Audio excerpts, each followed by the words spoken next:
It's like, no, your father chose to continue this work right. illegally, mind you, in an abandoned like warehouse type thing with low funded equipment and everything. Nothing about that. And then everything blew up. And he's just like, it's your fault, Hank. And I'm like, no, it isn't. This is why he was fired in the first place. He was doing dumb crap like this. Like, what are you doing? I'm like, get me out of this damn thing.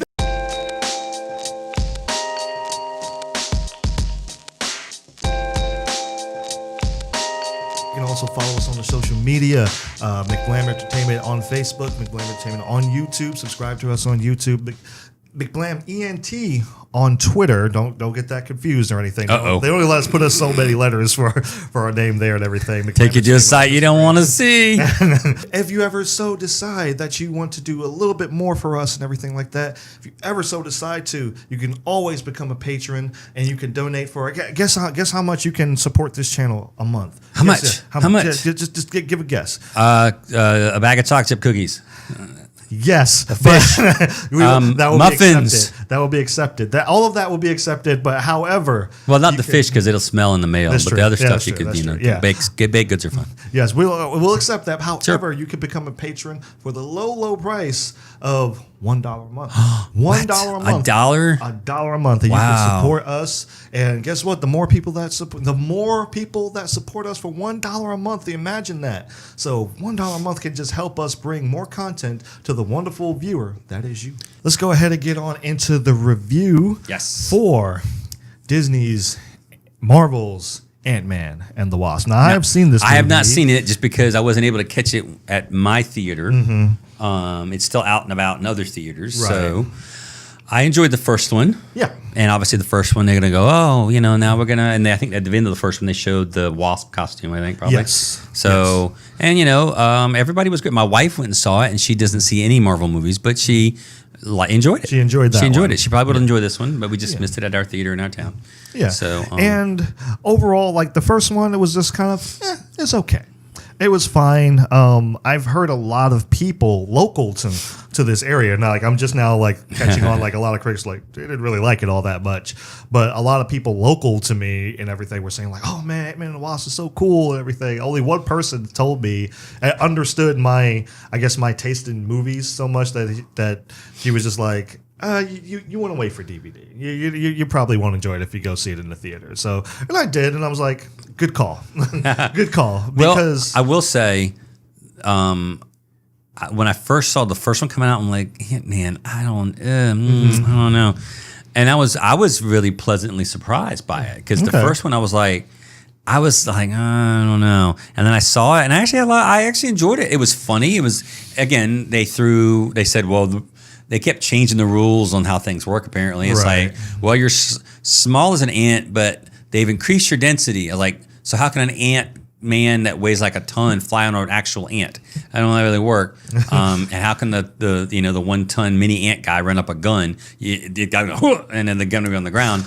Yeah, I don't know. So that still has I don't know. It still has the punching power basically. It's it's like you can almost have the power of a bullet going through somebody, so you have to be really careful about how you use it. So that was we'll just change the rules when we feel like it. Yeah, it's weird to say. I remember I mentioned it to you when we were in this theater. Were we in the theater? Where were we going to go see? Were we in the theater? Or was it were we somewhere else that I mentioned? Because you asked if I had seen anything, and I said I saw Ant-Man and the Wasp, and I said I like it more than I like the first one, but it's not as good as the first one. I don't remember where we were, but we were somewhere. I don't remember, but no, we were at Comic-Con. That's what it was. Yeah. We were at Comic-Con. We were at SuperCon. SuperCon in Raleigh. Yeah. So, but yeah, it's the weirdest things. I know that this movie is not as good as the first one in terms of coherency and a driving plot per se, because this one did have a particular driving plot, which was or driving point rather, which was mainly just trying to find the original Wasp. Hank Pym's wife. So played by Michelle Pfeiffer. And which was nice. I thought that was a nice little addition there. Right.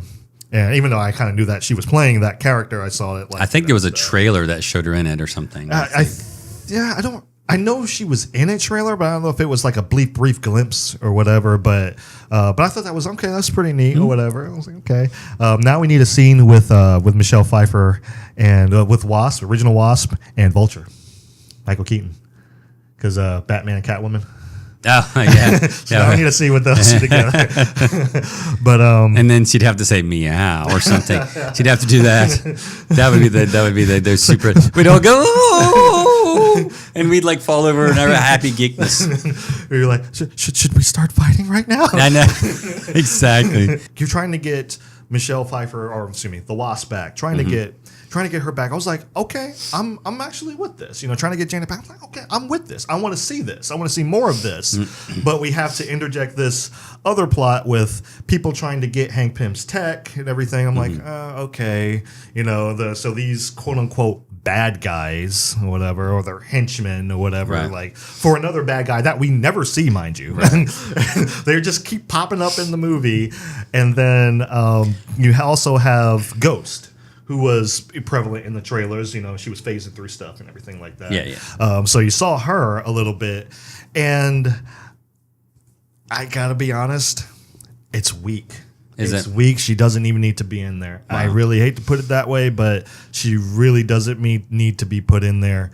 You could probably have gotten away with just having the villains who are trying to get their hands on Hank Pym's tech and everything like that, because he's doing something. They know he's doing something. He's up to something. Like, oh, we want a piece of it. We want the money and everything. We work for somebody who really wants to be. I'm like, okay, focus on that. But this whole thing with Ghost was just interjected, and it was just like, this is not going anywhere. Right. This is literally not going anywhere. I have to go into this. It's not. I don't want to spoil it too much, but I have to kind of go into this because her whole backstory is really stupid. It's really stupid, but because there's this. Okay, Lawrence Fishburne is in the movie. Who's in the movie? Lawrence Fishburne. He's double dipping. He's in the DC universe and in the Marvel MCU. Who is he in the DC universe? He's Perry White in the DC universe. Oh yeah. Okay, so he's double dipping. It's been a while, yeah. Yeah. And there's a few people that have done that. I've seen some people in the DC TV shows that used to be in Agents of S.H.I.E.L.D. and everything, and I'm like, all right, now y'all can't be doing this too much. But he's in the movie as well. Like, apparently he and Hank Pym have some history and everything. So there is supposedly a twist reveal or whatever that he's working with the Ghost. Not a spoiler. You'll figure this out really quick. I mean, it's telegraphed really, really. Right. And then they have this whole big reveal, like he walks around the corner as the Ghost captured them and everything. So the thing about it was, like, there's this long exposition scene with the Ghost telling them, because he captures Hank and what's her name? Hope and Scott. She captures them, and then she goes through her backstory and everything like that. And then he comes around the corner and he goes through his backstory, and it's this long exposition scene. I'm like, oh my gosh. And I'm like, and then after this whole thing, that's when Hank decides he wants to have a fake heart attack so they can escape.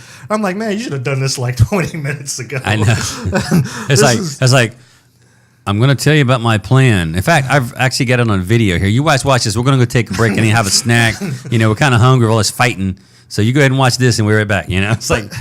And then the thing about it was really like, I can actually buy the Lawrence Fishburne character. I can't remember his name. I got to look it up real quick. But I can actually, Bill Foster, but he was a former agent of S.H.I.E.L.D. actually.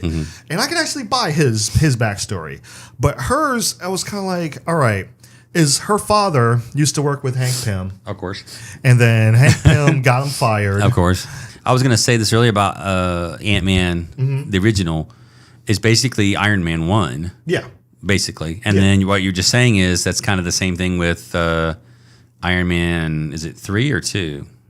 With the Russian guy. Iron Man 2 with the Russian guy. There you go. Yeah. Iron Man 2. Yeah, exactly. It's like, oh, he blew up. I mean, not that he was blown up, but, your father stole my idea, and now I'm working in a rundown, blah, blah, blah factory, etc. But here is the thing with it. It's like, okay, you stole, like, or, quote unquote, stole his father's work. That's the son's belief and everything like that. It's like, no, your father chose to continue this work illegally, mind you, in an abandoned like warehouse type thing with low funded equipment and everything. Nothing about that. And then everything blew up. And he's just like, it's your fault, Hank. And I'm like, no, it isn't. This is why he was fired in the first place. He was doing dumb crap like this. Like, what are you doing? Get me out of this damn thing. Yeah, I know. Personal responsibility goes a long way. It really does. You remember the flashback sequences with Luis, how he used to tell it, and then like everyone was talking in Luis's voice, Michael Pena.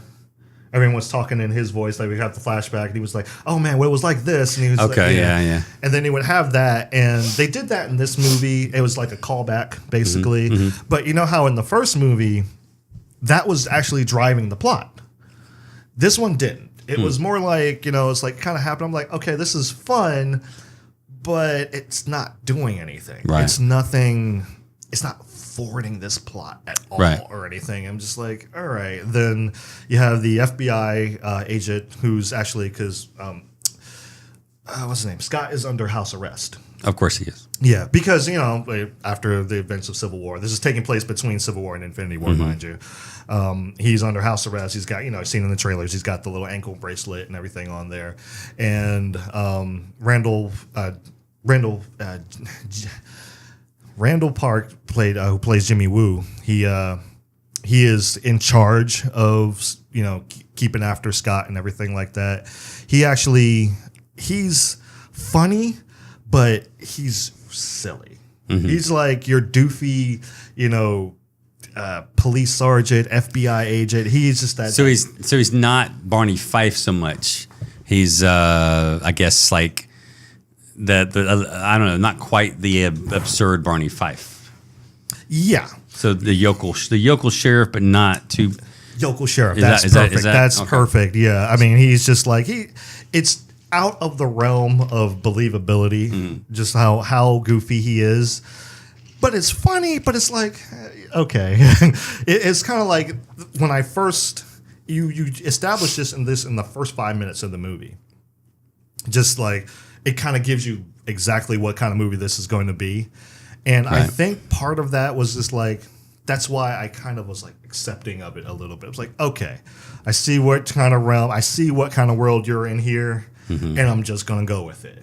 It's not like, I can say with Thor Ragnarok, I wasn't sure, and then it slowly started to like egg at my nerves or whatever. But with this one, it's like it establishes that this is just farcical comedy at this point. Well, but let me ask you this. So they're trying to find the original Wasp who's lost in the micro universe, apparently. Right. Now, at this particular time, that's when the bad guys try to steal the tech. Yes. This goes right back to things I said before about how these movies are explaining these things as sort of convenience and happenstance. It's like, just when I decide to go and investigate this, that's the particular moment when they are trying to, not a week before or a month later, is that exact same time. Not only that, when they got the last piece of the tech they needed. Of course.